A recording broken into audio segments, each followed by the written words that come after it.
Halo, assalamualaikum. Selamat pagi pecinta Vinka. Apa kabarnya pecinta Vinka di seluruh Nusantara ini? Selamat hari Kamis yang manis ini. Semoga kalian semua juga manis seperti bunga ini. Pada kesempatan kali ini, saya akan memberikan informasi tentang penyakit yang dialami bunga Vinka dan bagaimana pencegahannya agar tidak terjadi kepada bunga Vinka kita. Nah, bunga Vinka itu mempunyai beberapa penyakit. Salah satunya yaitu jamur. Jamur yang terjadi pada bunga Vinka ini kadang para pecinta bunga tidak menyadarinya karena dia tidak terlihat. Nah, ada teman-teman yang sering mengeluh, "Wah, kenapa ya bunga aku tadinya fresh banget, tiba-tiba jadi layu, besoknya jadi layu, kemudian mati." Nah, itu adalah salah satu penyebabnya karena jamur fusarium, atau mungkin juga ada faktor lain, tapi salah satunya adalah fusarium ini. Nah, seperti apa sih fusarium itu? Kebetulan bunga saya juga ada terkena fusarium, sehingga saya bisa memberikan contoh fusarium tersebut. Tidak tertutup kemungkinan kita sudah melakukan pencegahan namun masih terkena. Mungkin itu hanya sebagian kecil, tapi alangkah baiknya kita melakukan pencegahan, terutama di saat musim hujan ini. Bunga Vinka sangat rentan sekali terkena oleh penyakit jamur fusarium ini. Nah, teman-teman, silahkan perhatikan contoh jamur fusarium, karena kadang kita tidak menyadari jamur itu ada di bunga kita. Nah, ini adalah bunga saya yang umurnya lumayan sudah menginjak 1 tahun ya. Nah, bunga ini sebelumnya juga segar. Nah, ini kelihatan agak layu dan daunnya lumayan menggulung, tapi hanya di bagian sini saja. Sedangkan di bagian pohon yang lain dia sangat segar. Nah, saya jadi bingung, lalu saya perhatikan, ternyata ini adalah terkena jamur fusarium. Seperti apa jamur fusarium itu? Nah, ini dia jamur fusarium. Tuh. Maka di bagian dahan atau mungkin batang pangkalnya dia akan menghitam.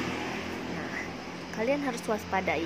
Kalau misalnya itu terjadi hanya di bagian dahannya saja, kita harus langsung memotongnya. Pada saat kita sadari bahwasannya itu menghitam, kita langsung potong, karena jamur ini bisa menular kepada pohon yang lainnya, jadi atau dahan lainnya. Nah, kita potong di bagian pangkalnya ini.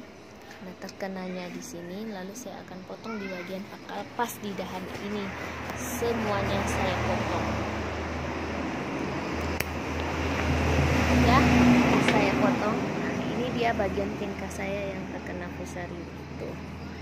Nah, kita lihat kalau bunga Vinka terkena fusarium, dia akan terlihat seperti ini ya. Kelihatan nggak sih?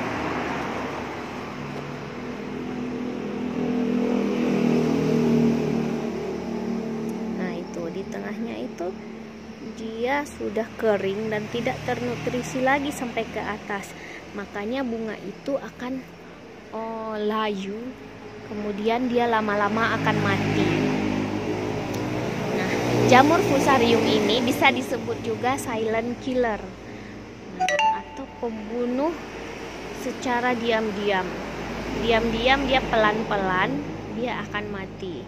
Lama-lama dia akan mati karena menjalar ke atas. Mulai dari sini dia menghitam, kemudian lama-lama dia akan sampai ke atas, dan bahkan dia akan sampai ke bawah juga kepada batang atau cabang yang lain. Nah, tapi teman-teman jangan khawatir, kita masih lihat bagian ujung bunga ini masih terlihat sangat segar. Nah, ini bisa kita lakukan stek air. Apa itu stek air?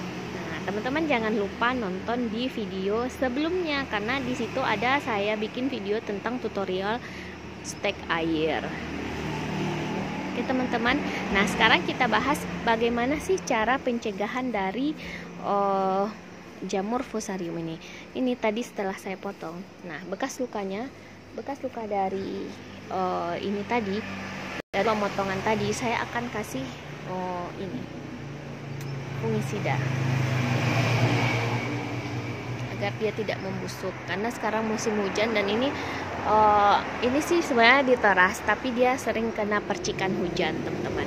Nah, salah satu cara lagi untuk pencegahan adalah kita harus rutin melakukan dengan menggunakan fungisida.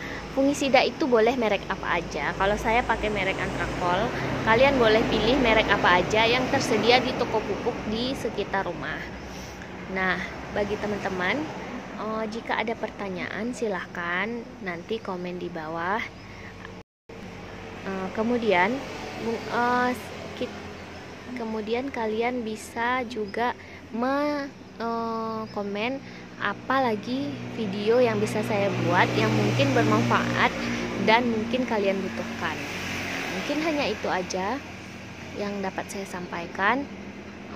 Assalamualaikum.